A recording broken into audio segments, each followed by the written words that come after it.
Man, I have a long intro. It's like 5 minutes, dude. We're not going to do the whole 5-minute thing.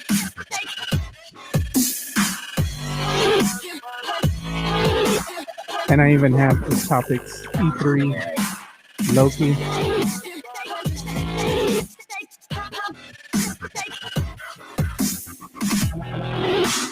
I will not be kind with Loki. Episode 2.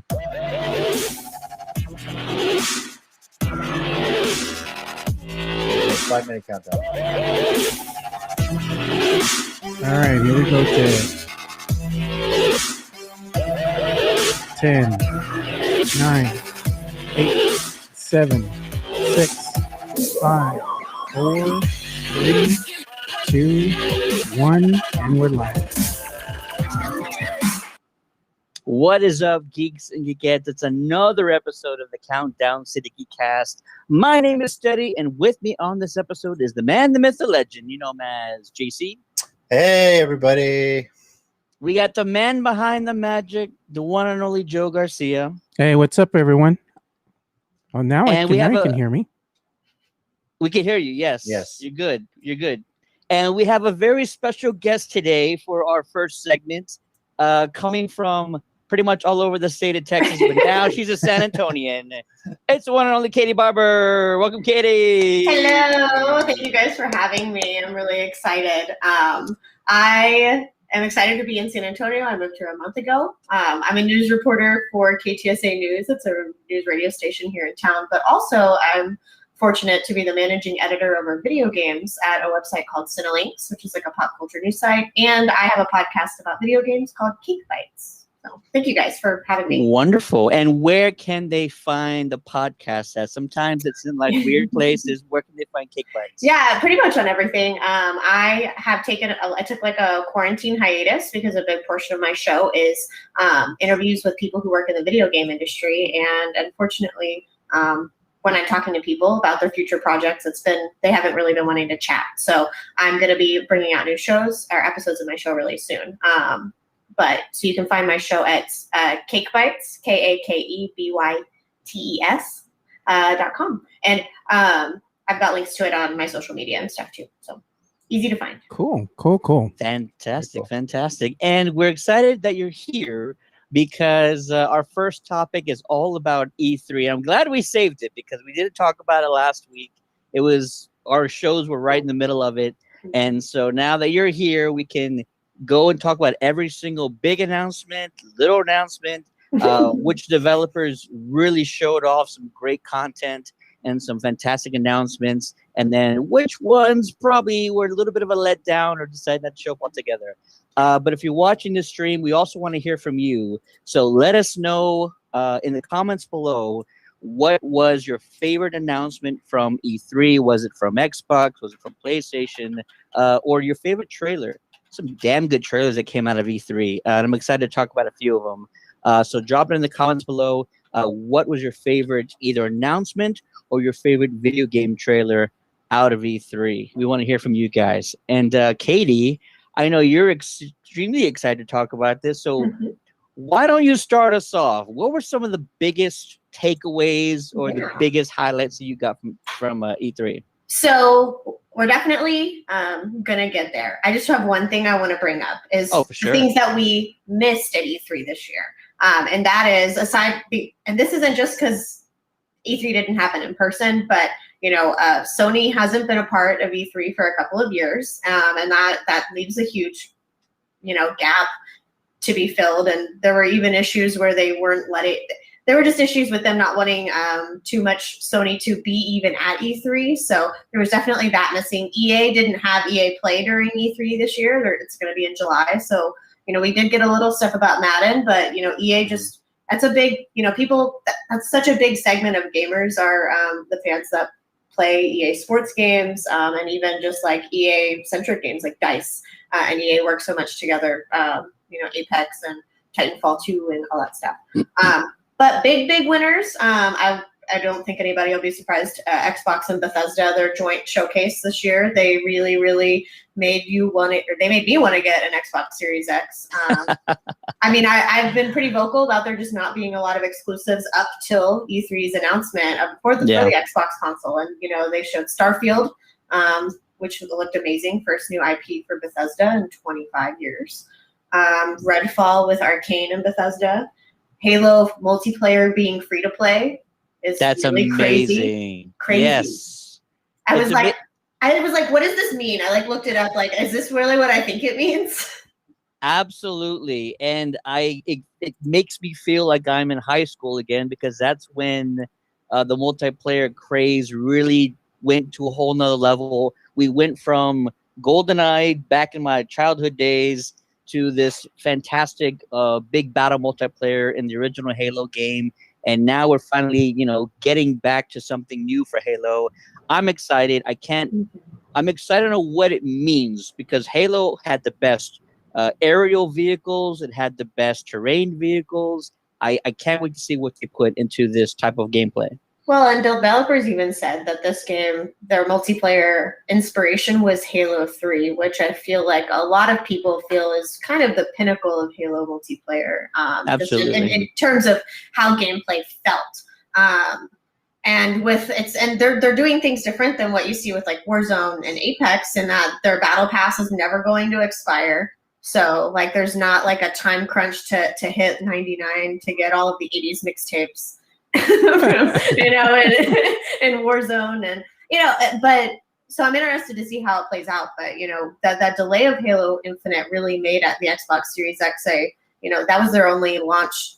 That was going to be their only launch exclusive, and then they delayed it by a year. But so we know we're going to be getting that this year around the holidays, and really they just showed so much and made the Xbox Game Pass. That's really, I think, the true winner of E3 is Xbox Game Pass, and PC gamers who can really utilize it too. I'm part of that too. Me too. I just finished getting my upgrade too. Now about a week or two ago, I got the Xbox Game Pass Ultimate, which we have it for the Xbox and now for the PCs.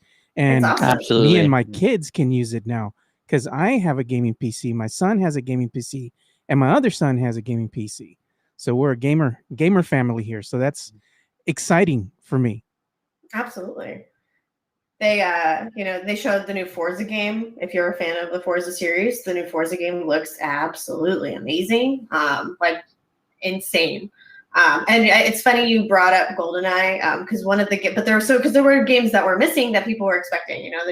The Perfect Dark. People thinking about that. Fable. We didn't see Elder Scrolls 6. We didn't. And that's okay. But I think a lot of people were really, really expecting these. Finally seeing we learned about Elder Scrolls 6 2 years ago or 3 years ago maybe, and the last Elder Scrolls at the last E3 they literally just showed something on the screen that was Elder Scrolls 6. They just showed the logo of it, and that was all they've given. So there were a couple things missing, but overall they did a good job. Nintendo did a really great job. If you were a fan of Game Boy Advance games, you got Advance Wars, looked really good. The Metroid Dread, I think, looks really good. Yes. Breath of the Wild 2, if you're a fan of the Breath of the Wild series. Yeah. That's huge. Yeah. But they didn't announce a working title, though, because they don't want to reveal too much. That's the last thing they'll announce. They always, it's the last thing. Yeah. There've been a lot of fun fan theories circulating since that. And the other thing I was really upset about is there was absolutely nothing about Animal Crossing, because they promised constant updates for 2 years. And I'm not saying they're not going to do that, but they really haven't really done much, too much. I feel like that they should have done for a title that's been this big. But that's my personal opinion. JC is a huge Animal Crossing fan. Yeah, I guess I should show you what my kids and my wife surprised me with for Father's Day. Oh my god! Oh my gosh! Is that one of the Build-A-Bear ones? Yeah, it says the Build-A-Bear one. He plays his songs. The music. Oh my gosh! So when my daughter loves the game too, for her birthday in May, we got her Isabel, and we put the talking. So this one came out, and my wife surprised me with this. So he's gonna sit on the desk next to me here. So yeah, this KK's my boy. So yeah. I've been wanting updates like Brewster to come back to the game. Okay, that's the biggest update. I'm waiting for Brewster, and I think they're working on that. Maybe that's why they're taking their time. But I'll be patient with Animal Crossing. They've given us so much so far. And, I was just hoping for a little bit, and of course, we didn't see anything for the Pokemon remakes that are coming out, but those are going to be exciting. I wanted to see more about Legends Arceus, which is going to be the open world Pokemon game. That's going to be crazy, but they usually do Pokemon Directs all on their own. Was there anything else that you guys felt like really stood out during E3? Yes, I really liked Ubisoft. Their presentation I thought was really good. I'm a huge zombie kind of shooter fan, horror games or zombie shooter games, and so Rainbow Six Extraction was like the coming together of like my horror game focus and my palette, and then the strategy and the tactical nature of Rainbow Six games. And so if those two are coming together, I feel like that's a perfect harmony for me. So Rainbow Six Extraction, really got my attention, and the gameplay looked great. I'll call them monsters. I'm not sure if they're aliens. They don't look like they're paranormal kind of creatures. So I'll call them monsters for the time being, because I don't really know what their origins are. But there's always those sort of boss figures that have special abilities in zombie games. So all those monsters looked really interesting. I'm excited. Rainbow Six Extraction really caught my attention, and I'm looking forward to playing that. That reminded me. So to me, it really kind of reminded me of Outbreak, similar to the Outbreak in the recent Call of Duty Cold War Black Ops, whatever. It's like such a long name. Just in terms of like the cooperative play to loot and then complete objectives and then move on to an area where things get stronger. It's kind of what that reminded me of, but I could have been wrong. Does that sound correct? I just saw the trailer. I didn't get a whole lot of time to listen to the panels. I was watching two things at the same time, and then every time a trailer would come up, like, oh, pause. And I think we had some like business calls that day that they were showing it. So I was trying to like, it was like during the work at the same time. Yeah. Yes, it's so tough. And it was like my busiest week so far. JC knows what I'm talking about. I had a crazy, insane week.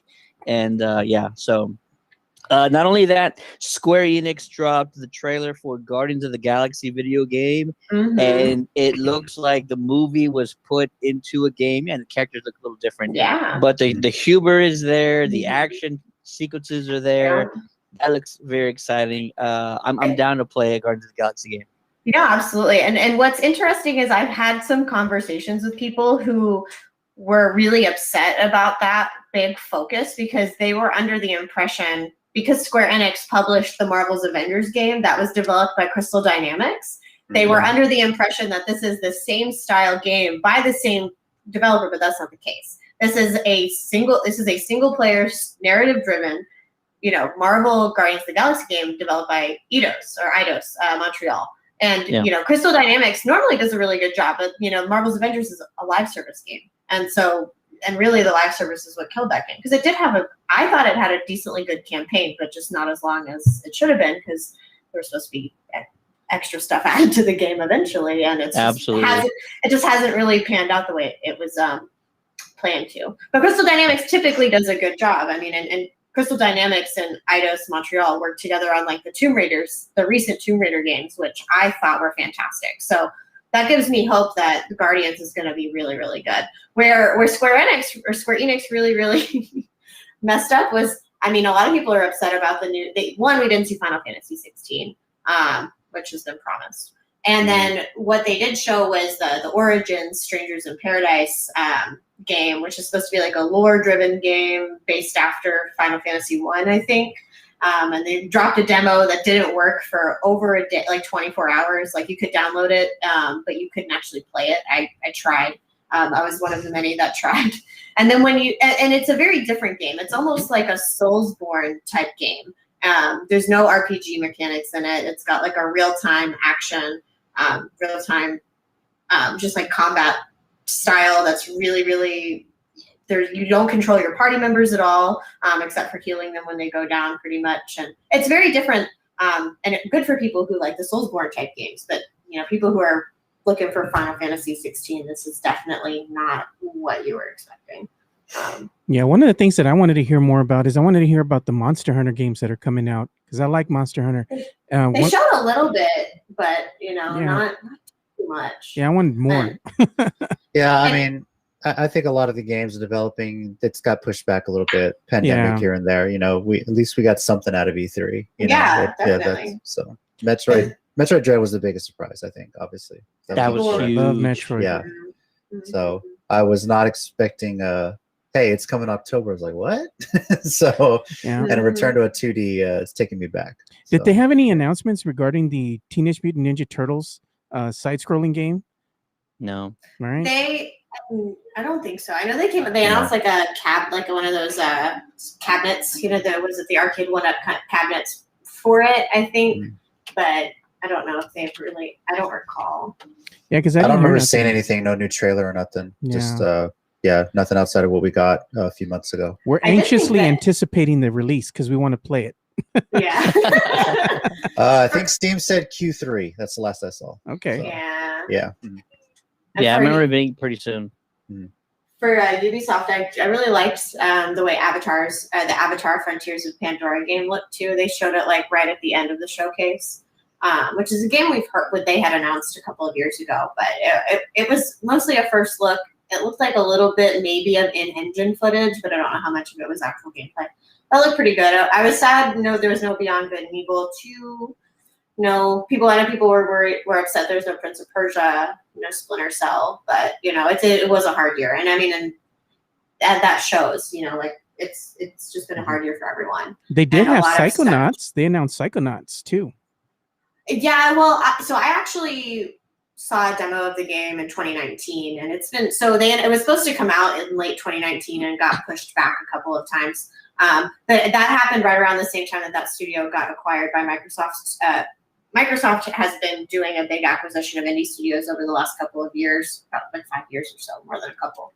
And I think it's a Double Fine, the studio that makes Psychonauts. They got bought by Microsoft that same year that Keanu was at E3. So it was big news, which is good. It gave them more time to kind of like fine tune a lot of things, but it looks really, really good. Yeah, they showed like some in-game footage and stuff of it, and it actually did look really cool. And I did like the upgrade they did and the overall aesthetics as far as the graphics and stuff go. It really kind of harkens back to the original, and that trippy kind of world that they're making. I like that.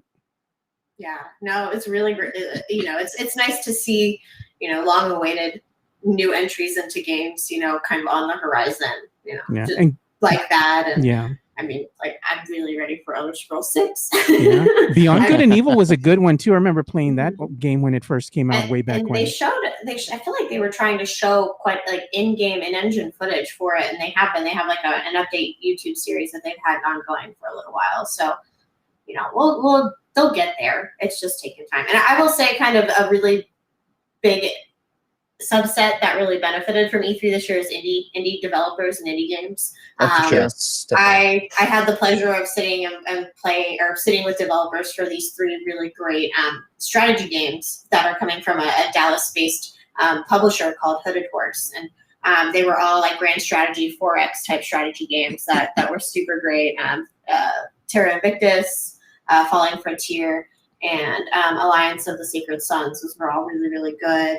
Freedom Games had their first ever E3 showcase, and they had some really great ones. Like one is, if you're like a fan of roguelike games, Binding of Isaac, Hades, mixed with The Legend of Zelda, dungeon crawling is a game called Dreamscaper. And you literally are escaping the dream world, going into the waking world for this character named Cassidy. It's fantastic. Sands of Aura is another really good roguelike that you can actually play on Steam. Right, I think it's in early access right now. Koromon is like a monster taming indie game that has like a really kind of dark story that's more strategy driven than like Pokemon. Similar in stamina generation and usage, like Temtem, but much more mature. And so indie games is just such a huge variety, and E3 is a really great showcase for those developers or for those games that are maybe made by 3 people but are super solid. And I would say indie developers had a great showcase, had a good opportunity for showcasing E3 too. Cool. One of the games that I like too that is probably made by one of the indie developers too is Ori. I love Ori and Will of the Wisp. I don't know if you ever. Yeah, that's a Microsoft Studios game. Yeah. So it is an indie developer, but they're so fortunate to have like a giant like Microsoft behind them to really make even the franchise. Both the games are amazing. I want to see that continue. Artfully crafted. Oh yeah. I was gonna say this game got announced at E3, and the first person I thought of was JC. I don't know why, but JC, please tell me you got excited when they announced Mario and the Rabbids Sparks of Hope. Yeah, the sequel. I didn't play that game, but I mean Mario's Mario. So I think I got more excited about a Mario Party. I believe they announced like an updated Mario Party. They did. With a little bit of alcohol and the kids have a babysitter, there's a lot that can happen with Mario Party, let me tell you. Mm-hmm. Ted knows. He was over. Party games are lit. The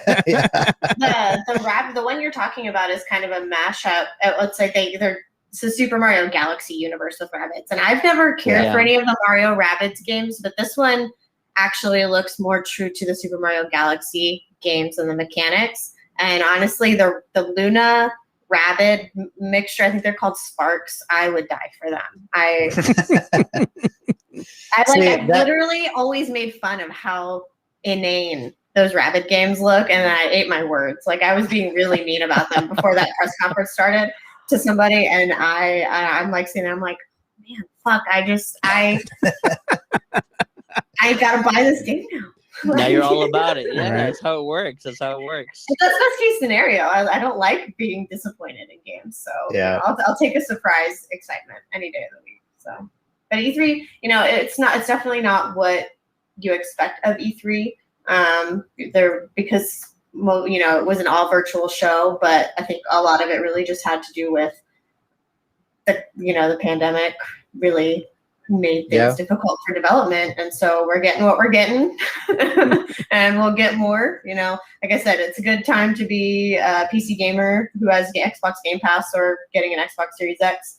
There's a lot of really cool stuff that was announced that is going to be coming out this year or early next year, so yeah, it's a good time to be a PC gamer because one of the things that's hard to get right now are actually GPUs. Graphic cards are just insane right now because insanely expensive right now. It's horrible. All because of there's a shortage of microchips, semiconductors, and that's why consoles are being hard to find right now too. Exactly, and not only that, but the crypto miners have just been buying up these video cards like crazy. But now that the cryptocurrency is crashing, so maybe some of the graphics cards will start freeing up again. Right. Sorry, Ted. Don't remind me. I know. I need to update my computer terribly. I built it in 2017. Wow.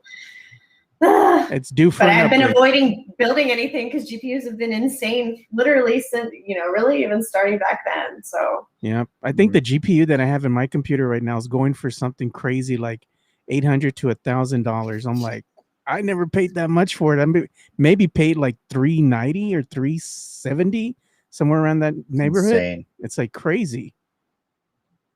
That's too much. Yeah, way too much. Way too much. And I'm waiting to buy an Xbox. I want to get my hands on an Xbox Series X or a PS5. Have not been able to because the bots buy them all up. Something needs to be done about that. I'm fortunate I have a PlayStation 5, and I kind of split my time. I've always had PlayStation consoles. I've always had Nintendo consoles. So I've been enjoying it. But it's like absurd trying to help my friends find them. It's like I shouldn't have to make my friends follow like 3 people on Twitter and turn their Twitter notifications on, and then like always be prepared to try and add something to your cart. Like it's just not feasible for people. Like it really just is not. It's totally a luck game. Yeah, the one thing that wanted me just make me tear my hair out was when I tried to get an Xbox or a PS5 during the holiday season, and we were like so excited. Me and my son tried to get one, and we both had one in our cart. And as soon as you're ready to check out, you get the dreaded "oh dear," and the deer would come out on the screen. I'm just like, you got to be kidding me! Like within not even 5 seconds, like everything gone. Mm-hmm. Crazy. Yeah. So anything else, Ted? Yeah, so Summer Game Fest actually happened like really close to E3. The same, like literally same day.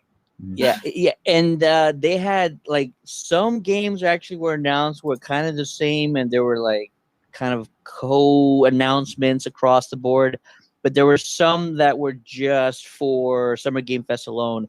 And the one that really caught my eye that I've been following for years actually is Back for Blood, which is by Turtle Rock Studios. If that sounds familiar, it's because Turtle Rock Studios is the original creator for Left 4 Dead, which is For Dead. my For Blood.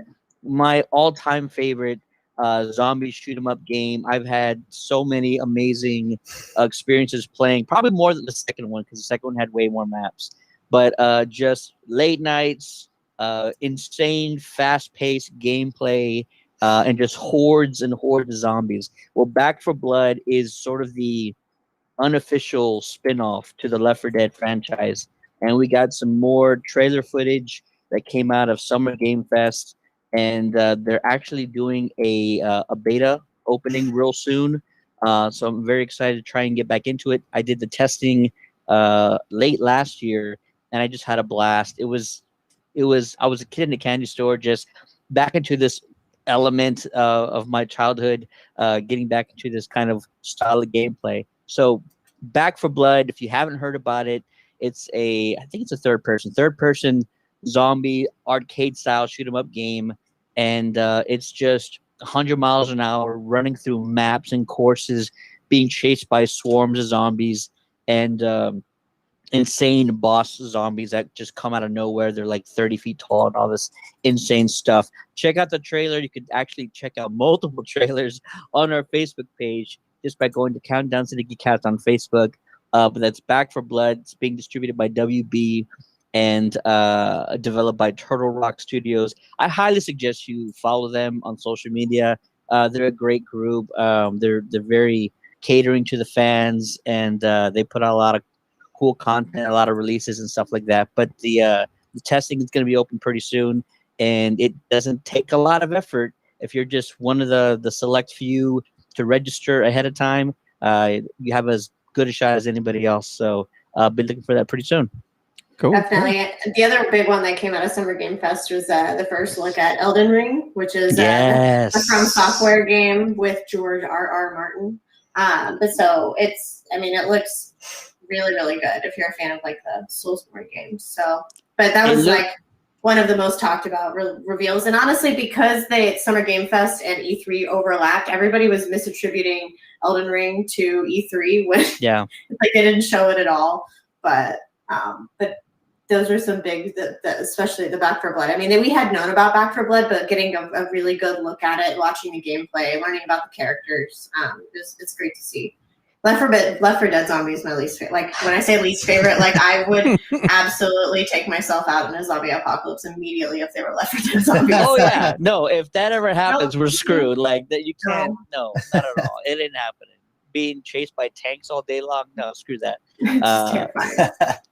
I would last a few hours, but then I'd be tired than a mug. So then that wouldn't happen at all. Elden Ring, yes, that looked beautiful. And it looked like a great adventure game. So I'm very excited to learn more about that one. And especially because George R. R. Martin was tied to it. It's insane. So, very excited about that. Lastly, there was Evil Dead, the game that was announced, I believe, also at Summer Game Fest. I'm a huge Evil Dead fan.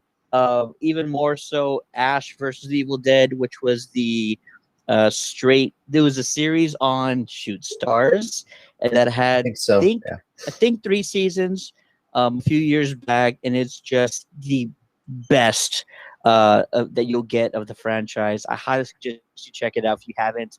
It's absolutely fantastic. So very interested on seeing what that game's about, especially if the humor and the sort of absurdity of Ash versus the Evil Dead is incorporated into this video game. I'm sure it is, but also caught my eye. I'm more of a horror buff, but I do like the adventure games as well. But Evil Dead, the game, got to see some footage from there, and It's the last one that really caught my eye. Yeah. Mm-hmm. Well, we didn't talk about one other game that I kind of was low key looking forward to. Was Diablo 2 Resurrected? Yes, that was really good. I don't know how we missed that because I'm excited for that. Me too, and it's available for the PC. So I'm like, yes, I get to play that the way I used to on the PC again, and it includes a expansion pack, Lord with of Destruction. Yeah, so I'm like, there you go. Experience it with your kids. So I don't know. Is that too dark? I feel like a lot of us played those games when we were. It's fine now. I mean, compared to what these kids play with now, and the stuff they're exposed to, it's all right. Yeah, forget about it. Mm-hmm. Yeah, they'll be fine. They'll be fine. They're good. Yeah, the craziness that happens in games today, no, they're fine. JC, what about you? Anything else that kind of stick out to you? No, I just I think I mentioned already what I'm waiting for. I'm ready to get on to pre-order Metroid Dread at this point, so that's gonna take me back.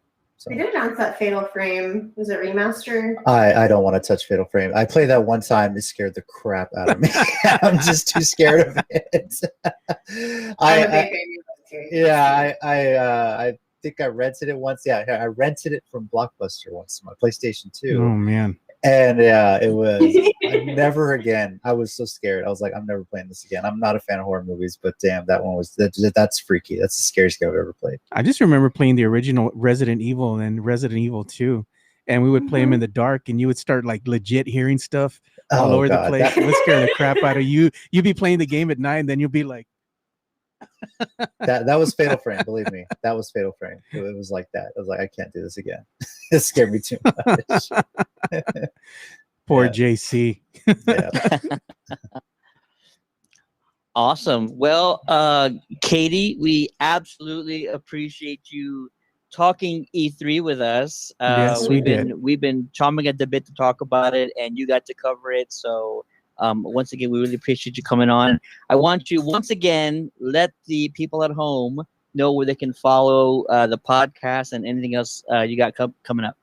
Yeah, so if you look on Facebook or Twitter, you can find my podcast, Cake Bites, KAKEBYTES. But you can also follow me personally on Twitter. It's at Katie, KATY, 2 underscores, and then Cakes, KAKES. And then I've got a Facebook page where I post video game news and memes and all that good stuff too. If you just look up Katie Cakes, it's pretty easy to find. But I can also give you guys links to share as well, so it'll be real easy. Thank you guys so much for having me. I really appreciate it. Yeah, it was fun. We look forward to having you back. Maybe next time we can talk about some anime. Yes, that'll be a fun one. Definitely. All right, guys. Thank you guys so much. And thanks to all your watchers for listening. Yeah, thank you, Thank you, Katie. Appreciate it. Thank you. We'll see you. Have a great night. Awesome, gentlemen. So we're going to do this shit now? We're going to get into the Loki 2 discussion? We're going to try to. Jericho, if you're out there watching, man, feel free to join anytime. You said to text him. Let me text him. So go ahead and text him. And this is going to be the part of the show where we start talking about the Loki series. Yeah, episode 2.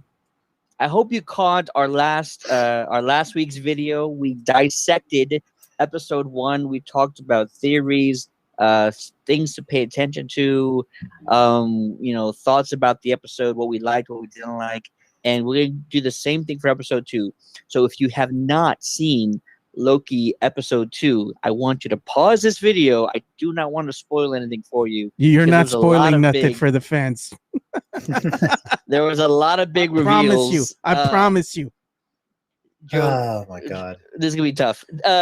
There's a lot of big reveals in episode 2 and a lot of potential ramifications for what's coming up, not only for the rest of the season, but what could possibly affect and influence the rest of the MCU. This could quite possibly be the last episode of Loki that I watch. It might be. I think it might be, definitely. So that's your spoiler warning. And we're going to get into episode 2 of Loki. Also, if you checked out the episode, we want to hear from you. Let us know what your favorite moment was, what your theories are for what's coming up next, and anything else you want to comment about regarding Loki and the second episode, or even the first episode, if you didn't get a chance to join us last week. Yeah, maybe your favorite part of Loki episode 2 was the end, just like me when it ended. We'll see. But Swear to first, God, you're a hater. What? You're such a hater. Swear. But first, we're going to go through a quick summary. JC, time me.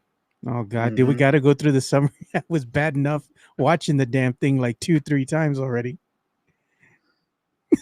Ready? Whenever you're ready, dude. There you go. Go. Don't listen to me, Ted. I'm just jaded. 3, 2, 1. We opened in Oshkosh, Wisconsin in 1985 at a Renaissance fair. The TVA Minutemen, led by Commander C-20, are tracking the dangerous Loki variant. But C-20 succumbs to mind control and takes out the remaining Minutemen and then is taken hostage by the variant, who drags her through a time door. Loki is in training with the TVA. Mobius takes him on a mission to find the variant. Through research, he comes across the report on the destruction of Asgard, which brings him to tears, maybe just one, over 9,700 casualties of Asgardians. And even though he doesn't show his emotions to Mobius, he does present his theory that the variant hides before an apocalyptic event occurs. This theory is put to the test in Pompeii, Italy in the year 79 AD and proven to be correct. Their research takes them to Haven Hills, Alabama in the year 2050. The TVA falls into the variant's trap, taking over Commander B-15 with an enchantment and other civilians before revealing her true form.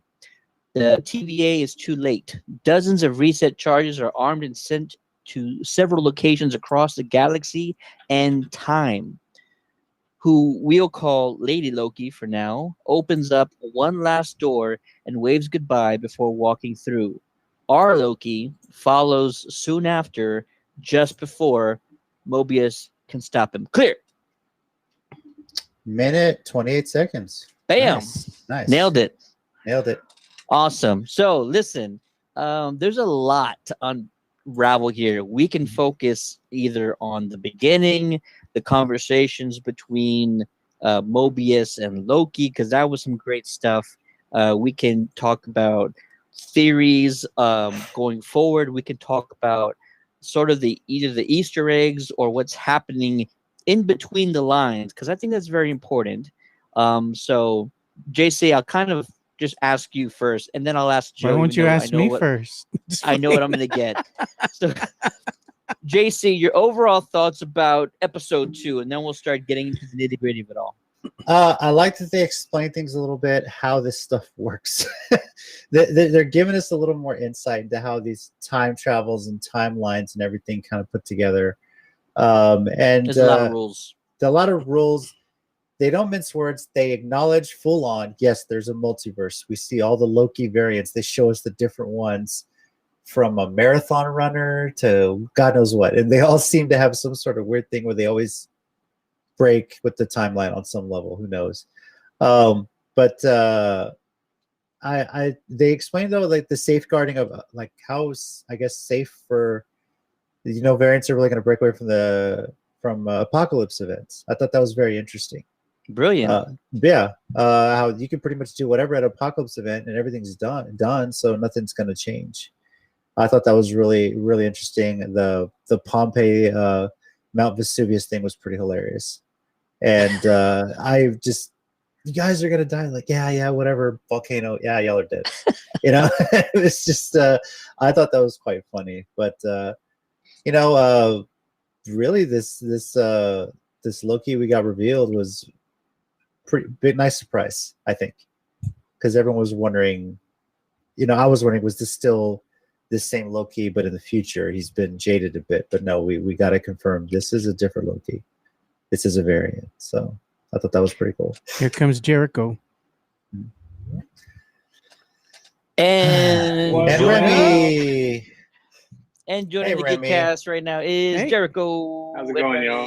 What's going on, man? Oh, he doesn't have a hair pod. Hold on. Okay. Yeah, put that one on the other side. Yeah.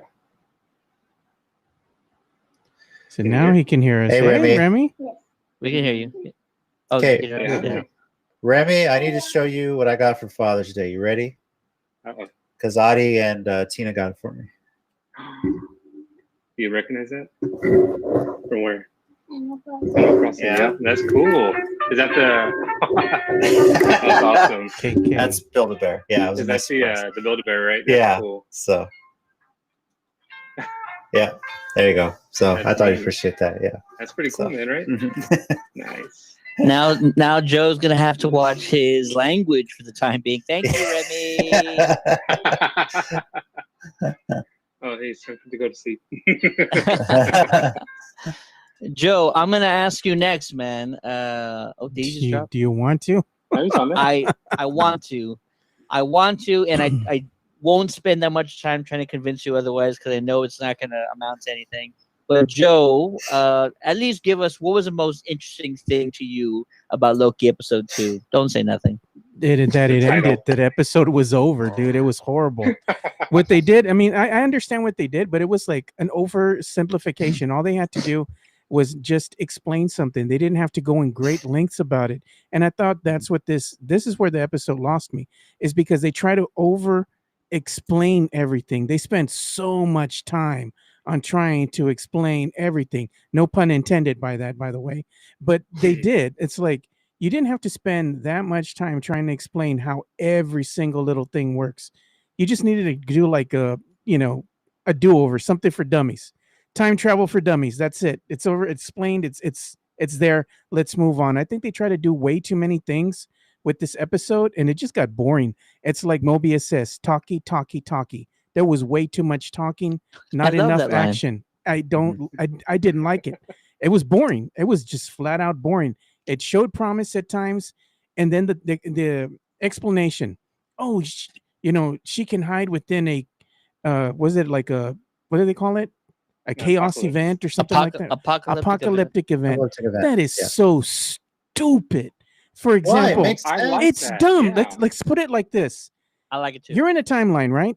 So we're over here at Pompeii or whatever, and it explodes. Yeah. Okay, it explodes. It only affects those people in that vicinity. That's right. It doesn't affect anything else. It doesn't affect the timeline in a way where you can hide it. Place to hide. Yeah. You can hide in that. It's not. It doesn't work like that. It only affects what's going on in that one little faction of the world. That's all. Okay. So maybe they chose like the wrong events, but he was just trying to make a point, because he even said taking it back to Ragnarok, and we can see that, but Mobius was like, no, I'm not, so you can escape. We're not doing that so you can escape. So he's like, all right, take me somewhere. That way I can show you. And so sure, we saw a small village, and it looked like it was on done in a parking lot of a abandoned store or something, studio. But I thought it was great because they didn't want to take a major event or another major event where it would cost a lot more money and all this stuff. Like they just set up a little, desert looking area, a small little village, and you see the volcano in the background exploding, all that stuff. So everything leading up to it, you saw how he was letting the goats free and telling people who they are, and none of it mattered because it's going to have that zero variant, what was it, energy or whatever. So I liked it because it was a good way to explain, hey, now it's going to be a lot harder. So now we have to go through all the apocalyptic events to see where she's hiding, or at that time they didn't know, variant Loki is hiding. I thought it was a good idea. It showed that the TVA doesn't really look at these. Like, these are apocalyptic events. It doesn't matter what happens there. It's all gonna stay on the true timeline anyway. So why bother? And so, in the case of the variant, it was smart for her to hide out in these events because the TVA is not going to be looking at them. Yeah, it's a blind spot. Pretty much. It's not. Yeah.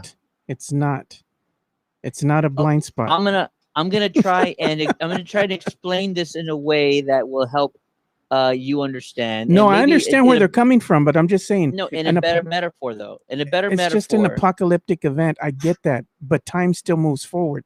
Doesn't stop. Nothing happens. It keeps going. Just because you're in an apocalyptic event doesn't mean that you're outside of the realm or the rules of that timeline. Period. You can still be detected. You're just not having a negative impact on that particular event because everybody's going to perish. I get that. That's where you want to try to hide, but it doesn't really do anything for that particular timeline at all. What are you doing? But that's the point. But that's what makes it so much better. Yeah, I'm just saying they can't find her because she can go and do all this stuff, and they can't find her. No, you guys need to not talk to Joe in the context of the show. You have to give him something that would make more sense to him. It just doesn't make any sense. Because, I mean, the one thing that I did understand what they were doing, especially with the bomb metaphor. Oh, we're going to bomb the timeline. You can't bomb the timeline. Time isn't a physical thing. It doesn't have matter. It doesn't have anything. They're not. Here's what we need to understand. No. Here's what we need to understand. And listen, you might be upset or confused for the right reasons, okay? And I'll talk about that later. I did see one thing though that they did do right in this whole scenario. When time was affected, you saw the timeline when it's always straight. And what did I tell you? Time and gravity are they coincide with one another. You can't have one without the other. So when something would happen with the timeline, did you all ever get how it would move like a wave? Because the only way you can affect time is through gravity. Like a branch, yeah. Yeah. So what they did when they bombed the timeline is that they were affecting the timeline itself because some type of a gravity bomb. That's basically what it was. You don't bomb the timeline itself. You're using gravity to affect the timeline. So I understood the aspect of it. I just thought that this episode was just all over the place. They try to do way too many things, and I feel like it kind of lost me. If they would have just tried to do something and kind of maybe break up the episode in two parts, let's go ahead and they try to explain something in this episode, and then at the end, let's go ahead and show the introduction of that Loki 2 character, and the Loki character, the variant that was a female. To me, that would have been great. Okay, well, I get to see more of this or understand more of this character in the next episode. I just felt like they tried to condense too many things all at once. And to me, it just was too much talking. It just lost me, and it was just kind of boring. It was way too much talking. But you know what? Now that they got that out of the way, all the explanation, and now we finally introduced to the female Loki, now they can spend the rest of the season going after her and really trying to figure her out. And now we can have a better understanding of how the whole TVA works and all this, variant stuff and, everything like they're doing. So it's like JC and now says that they figured out that she's hiding in the apocalyptic events, now she has to figure out a way to avoid them still, Well, so JC says it's the slow buildup. It's the slow buildup. And I'm like, man, I hope they don't have the slow buildup for the rest of this series, because I'm about to give it one more episode, then I'm out. I don't think they did on this one. I think rather than do bits and pieces of explaining everything, I think they said, okay, we're going to spend a whole episode explaining how this world works, how this place exists. I mean, there was a lot of questions we had after episode 1, like, how the hell does Owen Wilson's character get there? And he's like, I exist. This is what I do. It's like, you don't get a time to relax, So they're trying to offer some explanation for it. They give us an idea on how these reset bombs sort of work, how the timeline works, how they have to get to basically a branch before a certain time where you get a nexus event kind of thing. They gave us that episode. So obviously with the way this one ended, with everything going crazy, I don't think we're going to see much of a slow build for the next 4 episodes of this series. I think they spent a good amount of time explaining everything here, and now it's full speed ahead. There might be some dips here and there, but Yeah. Did you all That's get the other thing too, is it's a short season, so they can't have a slow buildup for 4 or 5 episodes and then one episode where everything is just amazing. It doesn't work that way. Did you all get Miss Minutes? Did you all see Miss Minutes? The face of her clock. It's 16 hours, not 12. And they've made references saying that time passes differently in the TVA. So I'm like, okay, that was cool. That was interesting to me, but I don't know, dude. It's That's about it. Now, real quick, we're gonna take a quick step back, and then I want to move forward and talk about the episode. You cannot bomb the timeline. They're not bombing the timeline. What they're bombing is specific moments in history that change the outcome of what's supposed to happen. If I go back to 1999 and I shut down downtown, nobody's able to go and celebrate downtown after the Spurs win their first championship, and that would impact history. Why not? I can just get off my car and walk around instead of waiting in traffic. I put a gate. I put a giant wall around downtown. Okay, well, I'll just cross over your gate. Greg Abbott. No, We don't go. You're not going to stop us from celebrating that championship. We either go over under the wall or over the wall. Ted, come on now. But fine, only Joe could, but nobody else could, and that would affect time. Now, if I was to do that the year after in 2000, it wouldn't change anything because nobody was celebrating downtown unless you were a Laker fan, but there's not many of us in town anyways. Wink, wink.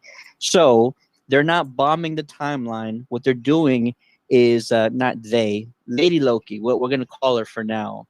She's actually bombing specific moments in time where major historical occurrences were happening. In layman's terms, they're bombing the timeline. They even said as much in the episode. Not literally, figuratively bombing the timeline, right? Changing the historical context of what things are supposed to happen. For example, 1492 in Lisbon, Portugal. I don't know what month it was that she bombed Portugal in 1492, but maybe it affected some of the travelers from Europe to the New World and affected the outcomes of what was supposed to happen. So it's stuff like that. She's not bombing timeline, bombing specific moments. Now, if the TVA, from what they told us, which I'm going to say it now, we are not supposed to believe everything the TVA says. I told JC earlier I was going to make some big accusations and call out some very big elements of the future episodes. So I'm going to tell you right now, the TVA, Renslayer primarily, are lying to not only Loki, but I also say they're lying to Mobius. I almost said Morpheus. Mobius, Owen Wilson's character. So it's up to you, the audience, it's up to us to figure out which statements are true and which statements are misleading intentionally. And I'm going to leave that up to y'all. I have my own ideas, and I'll call those out later as well. The TVA, though, says if a branch occurs and they don't stop it within enough time, then they're unable to reset it after a certain amount of time has passed. Right. Bombing the timeline by Lady Loki is not meant to collapse reality, is what Miss Minutes told us. I think that's a lie, actually. I think the extreme ramifications of a branch surpassing the red line, I think that's all BS. I don't know what happens when a branch goes too far, but I don't think all of reality collapses because Jericho was late to work on a Monday and he wasn't supposed to be because he hit the snooze button too many times. Whatever Jericho does. He ate too much. He ate too many Cheez-Its and fell asleep. There you go. So what I'm trying to tell you is Lady Loki sent all these reset charges to different moments and locations, not only on the planet Earth, across the galaxy, Titan, Ego, all these other places, as a decoy. That's all this is. All it was to accomplish what we saw at the end of the episode. Every single TVA agent you can imagine, including Renslayer, who's like the judge of the TVA, was booking it into time doors, being sent to all these locations across the galaxy, across time in the galaxy. And all it is a decoy. She needs to get in. Lady Loki wants to get into the TVA, and she wants as little interference as possible. For what reasons? I have a theory. I'm going to call it out later, but I'm letting you know right now, these branches aren't going to accomplish anything. They're just meant for the TVA to be distracted so that Lady Loki can actually gain access to whatever she's trying to access. Joe, does that help at all? Not bombing timelines. Not at all.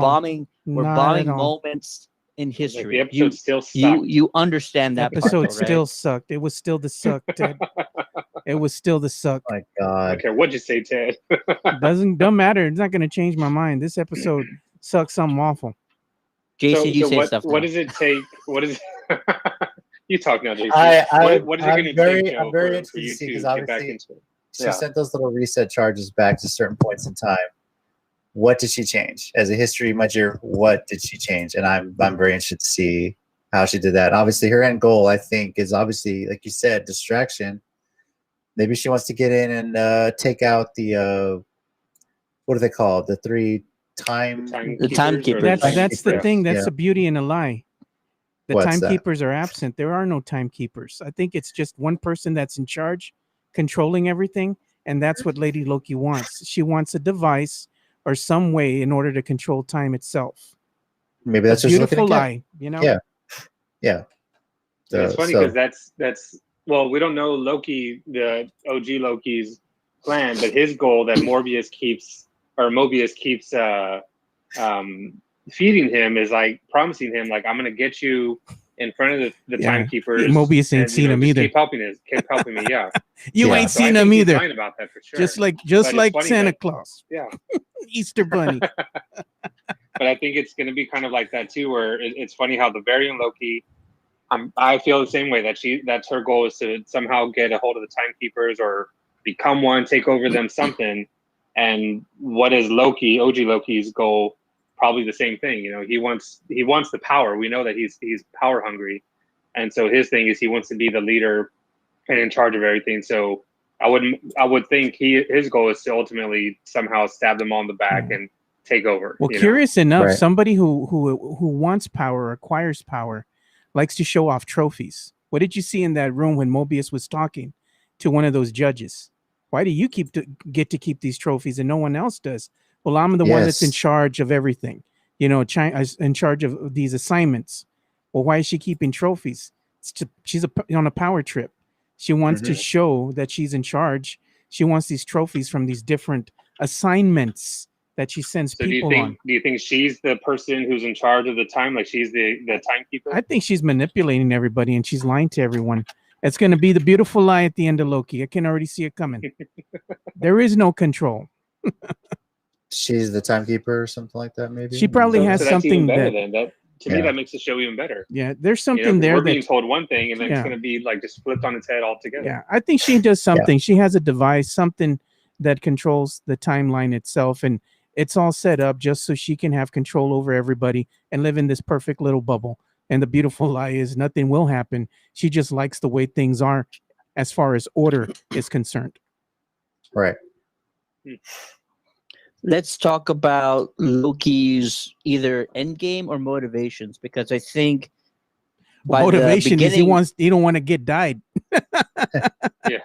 By the beginning of episode 1, I think Loki's motivations were much different than where he's at the very end of episode 2, following Lady Loki, or who might be someone else. We'll talk about it in a second. At the end of episode 2, following Lady Loki to that time door. Jericho, let's start with you, man. In your mind, what are Loki's intentions? What are his goals by the end of episode 2? Honestly, he's just trying to get out of there. Like he's trying to help them as much as possible, but at the same time, to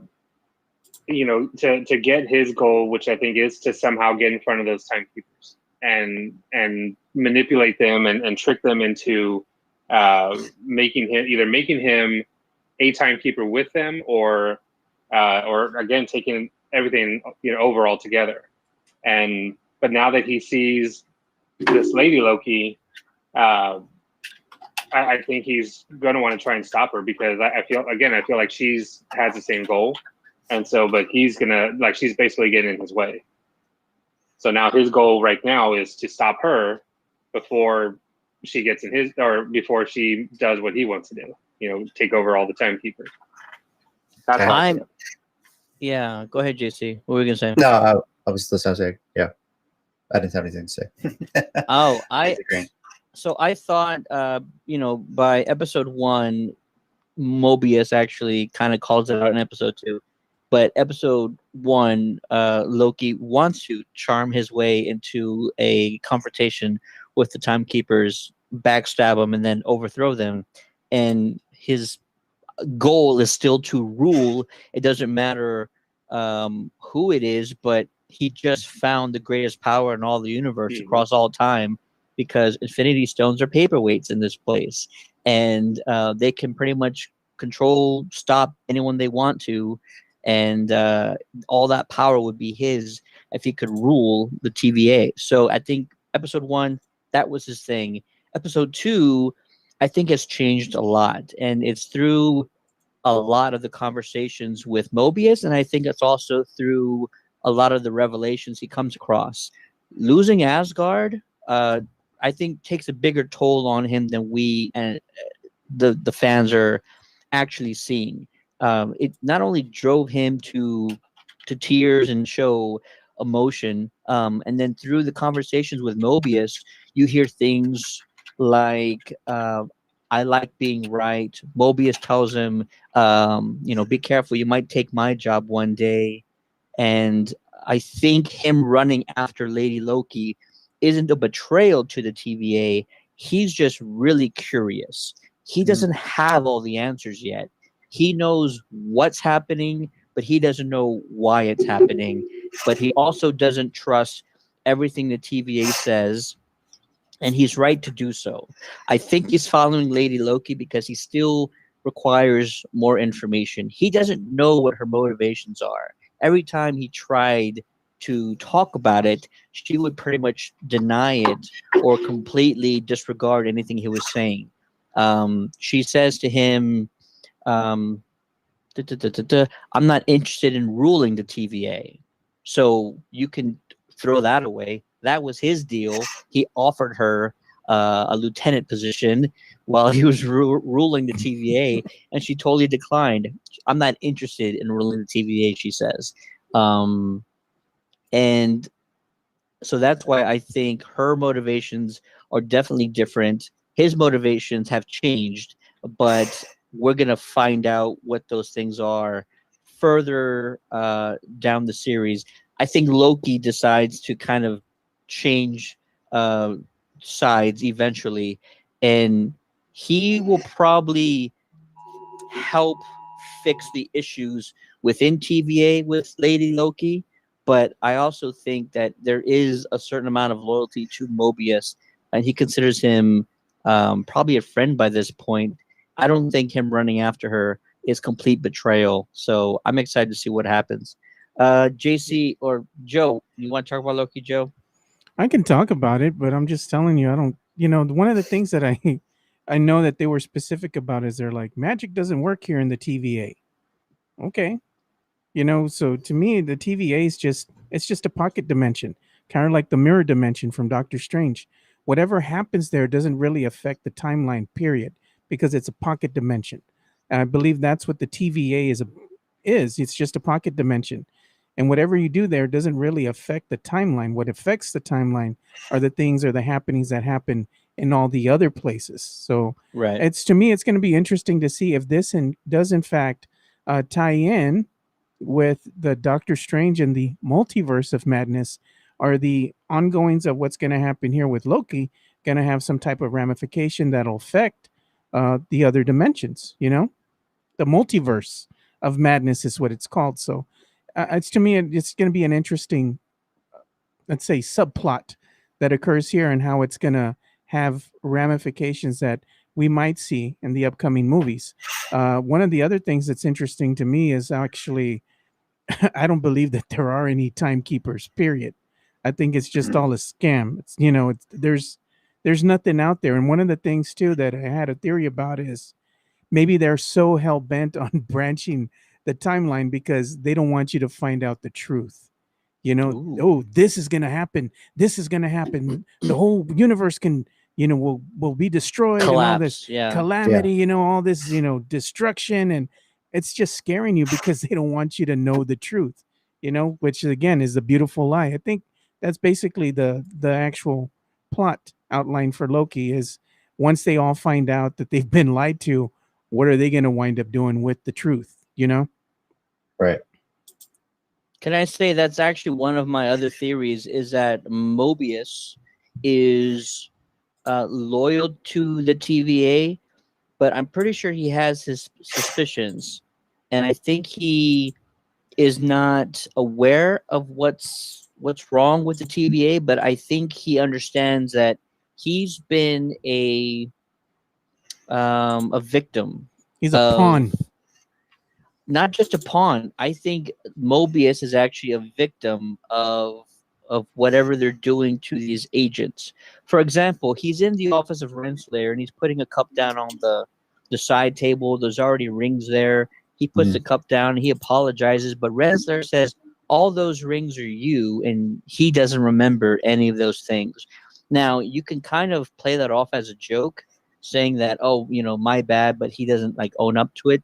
But I don't think that's what it is.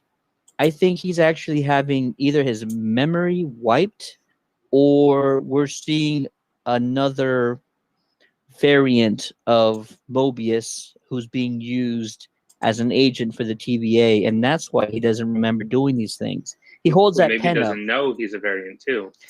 Yeah, all these people could be variants. I mean, I don't know if the TVA is just going around creating people that look like humans, but perhaps every time that they arrest a variant, they, instead of like destroying them or erasing them completely, put them to work, and then you would have all the employees you could ever need just by capturing variants. That would be one way to do that. Yeah. Hence, they live in that pocket dimension.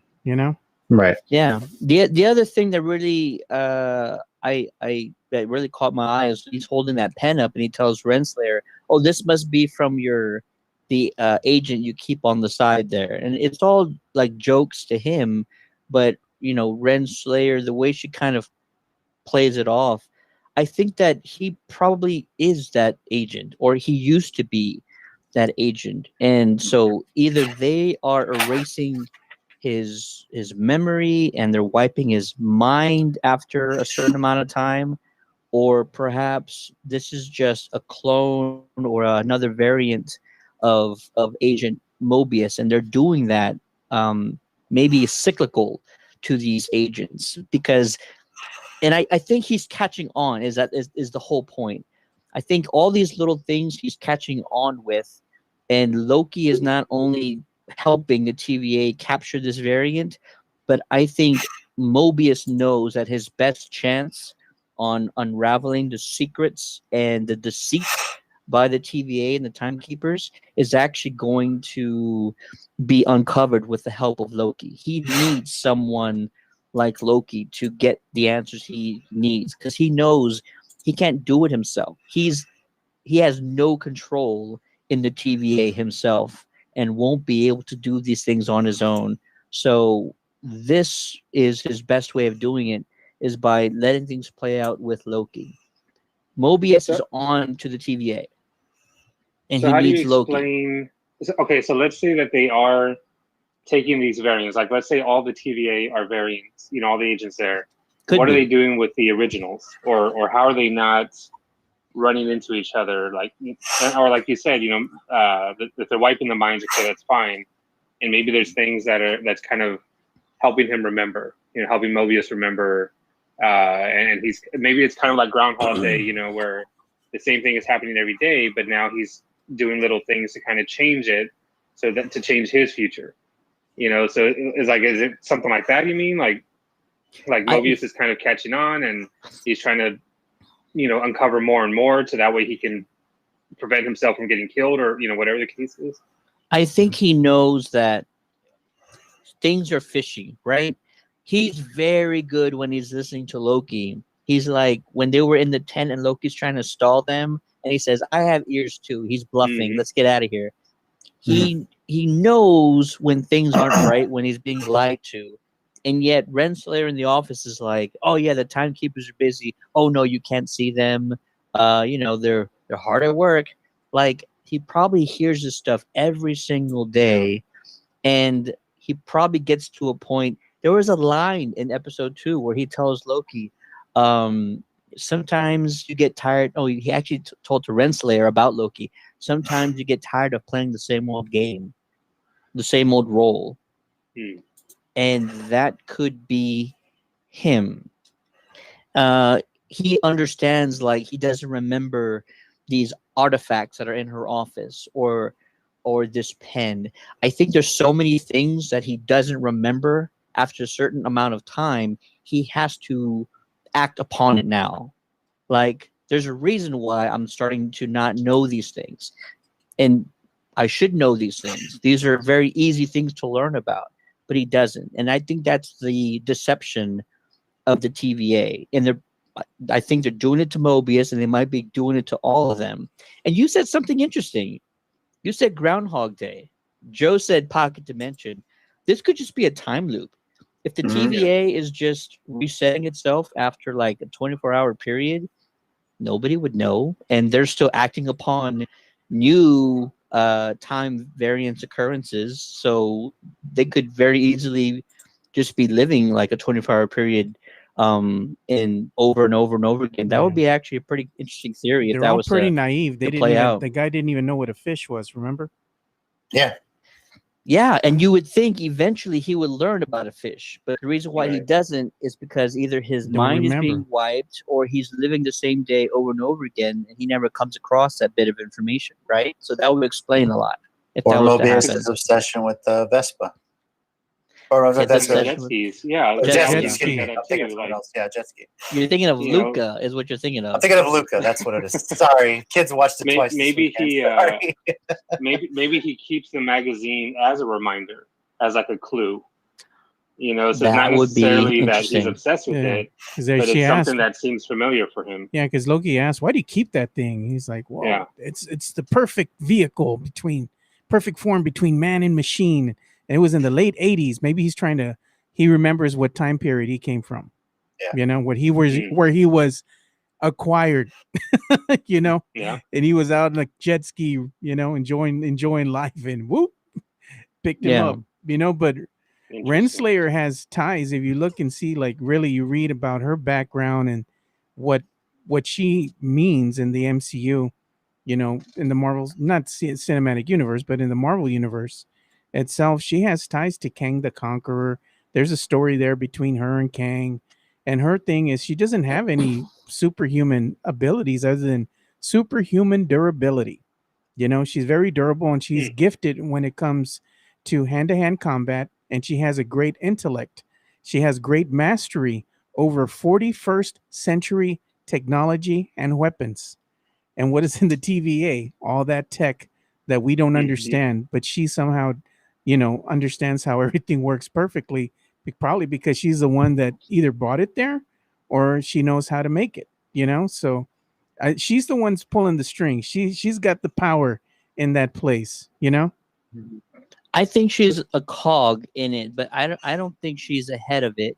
I think there has to be somebody more powerful at play. Kang. And well, Kang is powerful and he's formidable, but I think the level of technology and just the technology, like a reset charge, being able to eliminate, you know, the things that are causing a time branch and just detecting time branches. Well, why would you want to do that other than just trying to lie to all these people?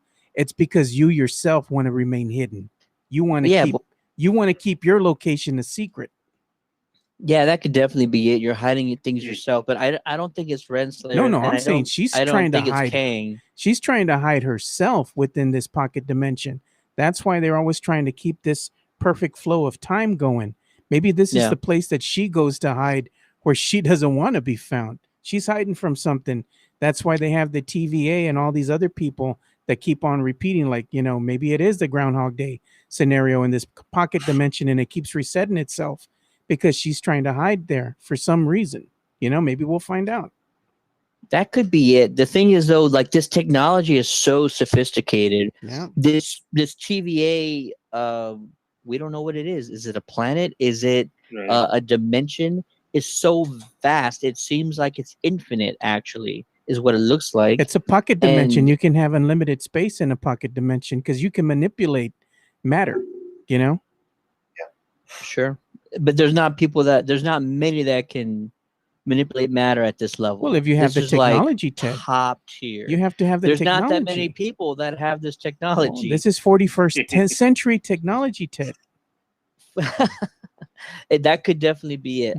What I'm trying to get at is I think that this is probably a really big Marvel character that's kind of doing things behind the scenes. And the only thing that I'm really hesitant about is the MCU dropping a huge cosmic, powerful character, bigger than even Galactus, than anything we've ever seen so early. Because this is only Phase 4, and it sounds like we're far enough along. But you can bust out like the heavy cosmic hitters. They won't do that. Not in the series. They're saving it for the movie. And I don't think exactly. That's why I don't think they would drop a huge mega level character like that. But it feels like it would be someone with that amount of power. Yeah. And I think there's a couple of names I would throw out. I would say someone like the Living Tribunal. This sounds like right up his alley. Being able to affect realities and being able to harness this level of power. I think that's what did Renslayer grab? Limitless power. What did she grab off her shelf? She just grabbed the baton that they all have. No, her baton was different. That's what I thought it was just the it was a wooden baton. And magic doesn't her baton. Magic doesn't supposedly work there. You know, so I don't know, is this a magical weapon or some type of weapon that's different from the others? Because everybody else has something that's like, you know, the typical issued black baton. Hers was different, look older than theirs, you know. But the thing with her is that she can manipulate the way she looks. She has like armor that changes, you know, kind of like almost like a nanotech. You think so? Have we seen that? I mean, that's part of her abilities. Those are part of her abilities. If this is this, not everybody though in the MCU uses all the same technology and abilities as they do in the comics. So yeah, but I'm saying like if they kind of stick with that, all the technology and stuff you're seeing is not from there; it's from the future somewhere, you know, where she's from. So she has these abilities to do these things. She just chooses just to appear normal and, you know, play the status quo like everybody. You know, I mean, if you want to just appear like everyone else, you're just gonna wear the uniform, you're gonna go about your business, but you're in fact the one controlling everything. I think she's the key to something, but we'll see what that leads to. And the one thing that I've seen with all these Disney series is that the Disney TV series that we have here, like Falcon and the Winter Soldier, Scarlet Witch, even Loki now, they all do one thing, is that they'll go ahead and introduce lesser known characters and bring them to light. And these are beloved characters that, you know, the Marvel fan base loves. You know, they want to see them up on the screen. And that's what they're going to wind up doing. They're not going to have any big reveals like me and JC were hoping Wolverine would come out. You know, that would be amazing. Or they're going to reveal mutants or an X gene. None of that stuff's going to happen. They're just trying to go ahead and kind of fill the gaps in between what's going on now and the next phase, which are going to be these new movies that are going to be dropping. The big reveals will be in the movies. The cannon fodder, the little snippet of information or little side characters are going to be here in the TV series. That's basically what the strategy is. Right. I can agree with that. And I'm glad you guys are catching on, because during WandaVision, there was a lot of theories. I'm like, no, that's too much. It's not going to happen like that, man. Not going to happen. But Renslayer to me would be the equivalent of the the SHIELD director from WandaVision. That's a person who is a part of the deception, who's playing a role. I think there's somebody above Renslayer, but we probably would have met them already. I don't know. It might be Renslayer. She's controlling everything, doing everything behind the scenes. But I think she is either lying or she's just naive. No, and she's just loyal to the TVA and has no idea what's happening. No, I think she's the one pulling the strings. She has all those trophies. Only someone that is going to be in power or wants to show dominance is going to have trophies like that to show who's in charge. She knows what she's doing. What if it's really kind of like what Ted's saying? But what if it's something like what Ted is saying, you know, that she's not the one in charge, that somebody's above her? What if they're letting her think she's in charge and letting her have these trophies? You know, it's insignificant for the person who's actually in charge. We're already in episode 2? She has these trophies and everything. And episode 2 out of 6. We're in episode 2. What happened with WandaVision? The person who was the bad guy was introduced in episode 1. We've already been introduced to the bad person already, Jericho, and that's Renslayer. Or there's one other person that it might be that you haven't talked about yet. What, Mobius? No, I already told you about Mobius. Mobius is catching on to the TVA. He knows that things are not right, and he needs somebody other Miss than Minutes, an agent. Miss Minutes, you are right, sir. She's a cute little thing, man. She's a cute little bugger. Voiced by Tara Strong, who's been a voice actress for hundreds of different. It feels like 100 characters, but just dozens and dozens of characters, especially Harley Quinn. I think Miss Minutes is either not like verbatim the big bad, but I think she's a form of the big bad, and she is used and is also part of the technology which makes everything in the TVA work. Right? It's that orange technology that they use in their batons, which is the color of Miss Minutes, which is also the color of the reset charges. Everything is orange, and I don't think it's by accident. I think it's all a part of the same. Not magic, right? Because magic is not supposed to work here. Unless they decide to pull that. Miss Minutes, I mean, unless you have access to use it, Yeah. Well, I was gonna say unless they pull that WandaVision trick where like all the runes at the end of a space are written that removes all magic except for the person who wrote the runes on the wall. Like they decide to do that, it would be a great callback, but also a little bit of a cop out. So please don't do that. Marvel. I know the look that JC's giving us. He wants us to kind of wrap this up. He's like, "Come on, Ted." I'm all right. I'm right. So he's fine. I think Miss Minutes is part of the deception, part of the lie, part of whoever is pulling the strings. I don't think it's going to be like a giant Miss Minutes that like takes over. I think though that it's a form of whoever it is pulling the strings, and I don't think it's Renslayer. I think she's either a part of it unknowingly, or maybe she's just trying to keep the lie going for as long as she possibly can. It feels like she's struggling to keep things going straight or she wants smooth, order. going smooth. She wants order. Yeah, I think she's barely holding on though. I think she's struggling to keep things running smoothly. I think you actually might be closer to what you said earlier, Joe, that there are no timekeepers. I wouldn't be surprised if the curtain gets pulled back and there's nobody there. That would not Wizard surprise of me Oz. in the least. Exactly. Pay no attention to that man behind the curtain. Yeah. Mm-hmm. So Absolutely. That is more along the lines of what I'm thinking. And whoever is above Renslayer, whoever is controlling Miss Minutes, whoever's in charge of the technology, which is running the TVA, is not a timekeeper for one. So I think that's what's happening. That's what I'm saying. I think she might have just made that up because she wants to remain hidden. If you go ahead and branch off, you're going to go ahead and kind of give up the location. There really isn't nothing out there other than she just doesn't want to be found. It could be something as simple as that. Sometimes when you overthink things, the simplest solution is also going to be the answer. Who are you talking about? You talking Miss Minutes or Renslayer or Loki? No, the whole bit. I mean, it could just be a little bit. Like she doesn't want everyone to find out the actual truth. There's really nothing out there other than they don't want to be found. That's why they're so scared for that branch to kind of, go over this red line, because then you'll actually find out what lies beyond that, Yeah. Yeah. So there's something to it, I don't doubt it. There's something else that they're not letting everybody know yet. I want to call out a couple of things that were in the trailer, and then I want to talk about maybe what we think the end game is or how the show might end. Like even what Lady Loki, let's go ahead and call that out now.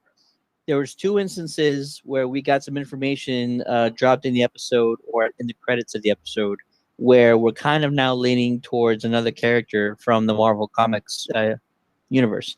Earlier in a report that Loki was reading, it actually came up with the name Sylvie Lofison. Lofison? No. Sylvie, and then it was Doddison, I think, or something like that. And then at the end credits for one of the like Spanish voiceover Disney Plus services, it actually had the actress who played Lady Loki listed as Sylvie. Sylvie in the MCU is actually an enchantress, not the enchantress, she's but she's one of them, and received her powers from Loki. And she was, I think, from Oklahoma, I believe, which is one of the opening scenes that we actually saw the hooded figure. So that all really ties together very nicely and well. So we're calling her Lady Loki. The streaming service has her listed as Sylvie, as well as one of the documents or reports that Loki was reading off of. So she actually might not be a Lady Loki, but there was some back and forth between her and our Loki, where he says me, I presume, and there wasn't no retraction, or there wasn't no. She said you're me. If there's any, if it's anything, you are me, and he was taken back by that a little bit. So yeah, I completely agree.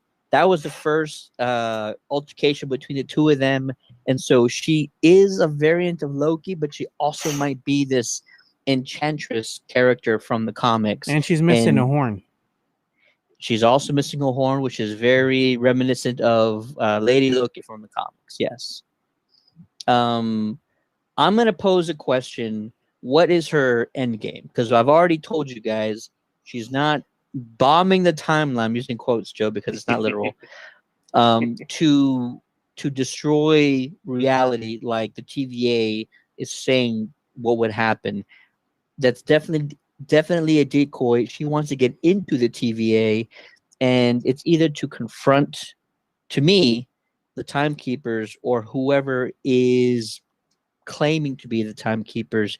I'm also wondering if she might have been an ex-agent that was, I don't know, wronged in some way. I've already talked about Mobius being somewhat of a victim at the TVA.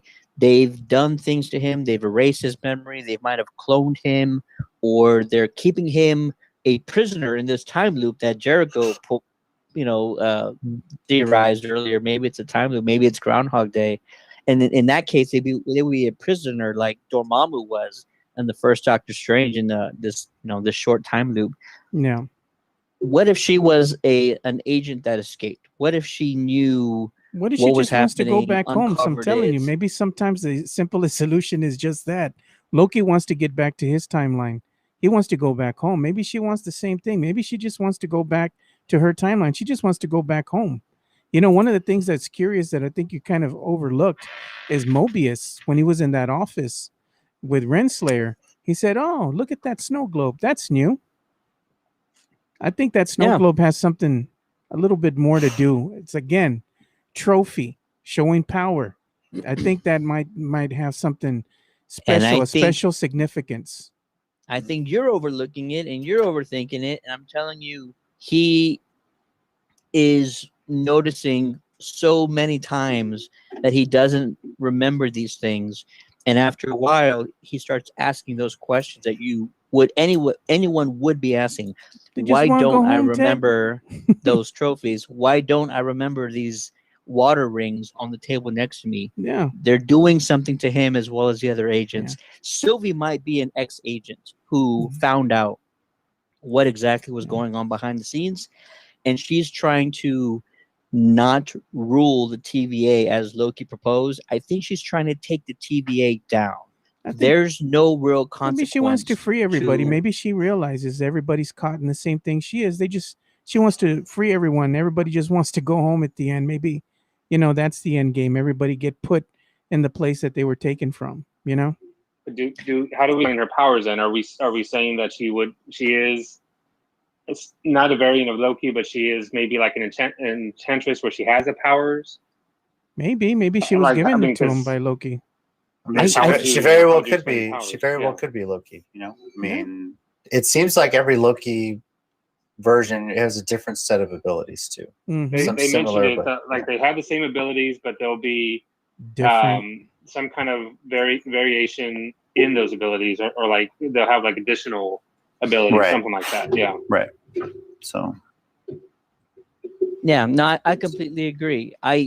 We can't deny that she's a Loki because, like Joe said, the first thing she says to our Loki is, if anything, you are me. And they keep going on this back and forth like, I'm the better Loki.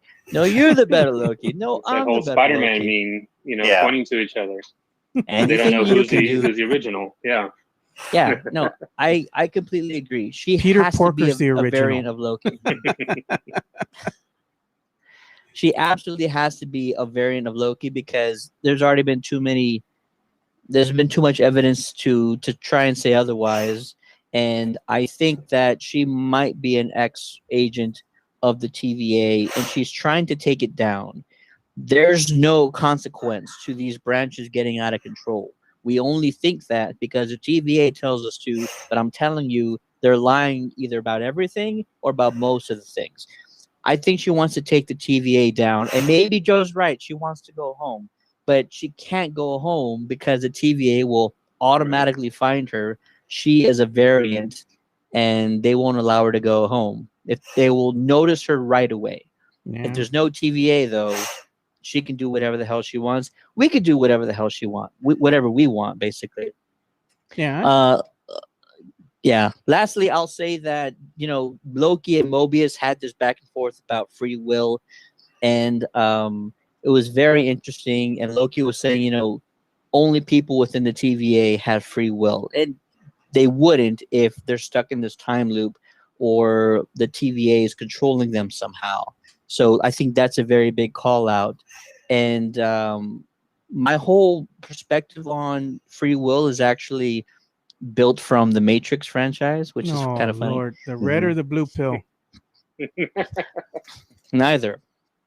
So question is choice. Red or blue or X-Lax? the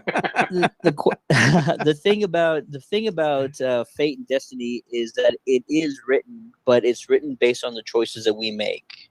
It was something that they called out a lot in the Matrix, saying that Neo didn't like always having his destiny written in stone, but the thing was, like, it was his choices that were written in stone, and that was what fate and destiny was all about. I think it's very similar here. And I'm hoping that plays out a little bit more. I think Loki going forward is going to get closer to Sylvie and try and find out what exactly her plan is. And I think Mobius is going to finally turn against the TVA with the help of Loki and really try and either free himself or just stop whatever deceptions that they're doing. I'm really interested. It's a great mystery. I absolutely love it. And keep an eye out on episode 3. They only showed the first 2 episodes to the press. And there was something that they also did with WandaVision. They only showed the first 3 episodes of WandaVision to the press. And there was a very specific reason. It's because in WandaVision, episode 4 was the big reveal. There was a big reveal that Sword was working behind the scenes, researching and investigating this event that was happening outside of the Hex, right?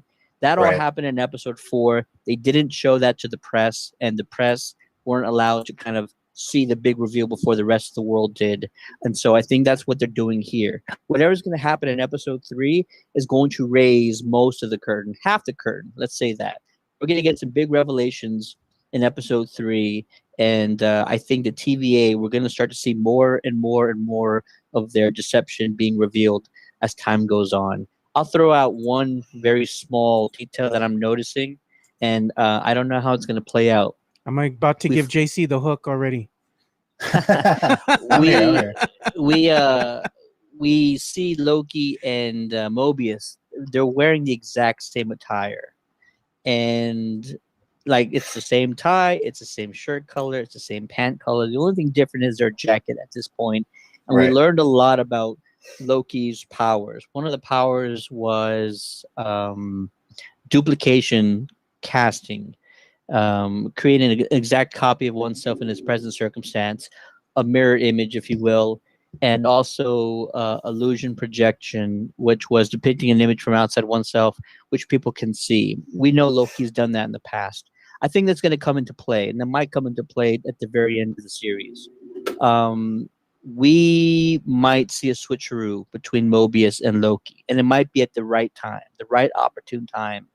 And I don't know exactly why they're going to do that, but it's going to be to, deceive the TVA or whoever's in charge at that moment. But I find it really interesting that they're wearing the exact same outfit, and we know Loki can control how people look, and for whatever reason, I think that's going to come into play. And the only thing that really sticks out to me, and I don't know why, but it sticks out like a sore thumb, is that in episode 1, we see Loki having to sign his name on those documents of everything he ever said, and he uses his right hand. Episode 2, we see Mobius having to sign a report for the TVA, and he's using his left hand. And I feel like that's going to be a callback later on, and that's going to tell us which one is which, who is who going forward. Be looking for the Loki's deception powers to come into effect, and I think that's going to be the only way to tell the two of them apart. For whatever reason, this Loki had a new power, though, Ed. One thing that I didn't see in the other Loki, he was able to get that little in episode 2 when they were in that store like Best Buy. He was able to reach his hand out, and that little robo sweeper came to him. He actually was able to use his mind to bring that thing to him. I've never seen him do that before. It's a good call out. We haven't seen that, right? No, definitely not. No. All right. I think that'll do it. JC, Jesus, Joe, anything else from episode 2? No, but I'm getting hungry. I'm looking at Jericho's Cheez-Its, man. Pass me some, bro. Oh, shit, they're right here. Yeah. So they're gluten free. Where are the Cheez-Its? All right, are they gluten free? Give some to JC. Sure, they are. Can't have the cheese. They're not dairy free. Sorry. Oh. Yeah. Oh man, sorry, JC. Sorry about that. Well, yeah, that'll actually do it. Unless you guys want to talk Supergirl, or we can save it for next time. Nah, save it for next time. I'm hungry. Save it for next time, I think. Yeah, we'll save it for next time. Joe's done. All right, Joe's done for the night. I need Joe's done. Yeah, there you go. And that'll do it for this episode of the Countdown City Cast. We want to hear from you. If you're watching this video now or you're watching it later, let us know what your thoughts are about the second episode of Loki. Drop it in the comments below, or you could always send us a message by clicking the send message button on Facebook, or email us on the contact page of our website at www.countdowncitycast.com. For the Geekcast, my name is Steady, and with me on this episode is a man, myth, and legend. You know him as Jericho. Thanks for joining us as always. We'll catch you next time. We also got the man behind the magic, the one and only Joe Garcia. Yeah, go Avalanche. Oh man. Sorry, JC. I'm sorry. Yeah. Inside joke. Mm-hmm. And last but never the least, the one and only Jericho. Later, y'all. Appreciate y'all listening. Be sure to rate us on Apple, iTunes. Give us a 5-star review, and we'll see you next week. Have a good night, folks. Bye, everybody.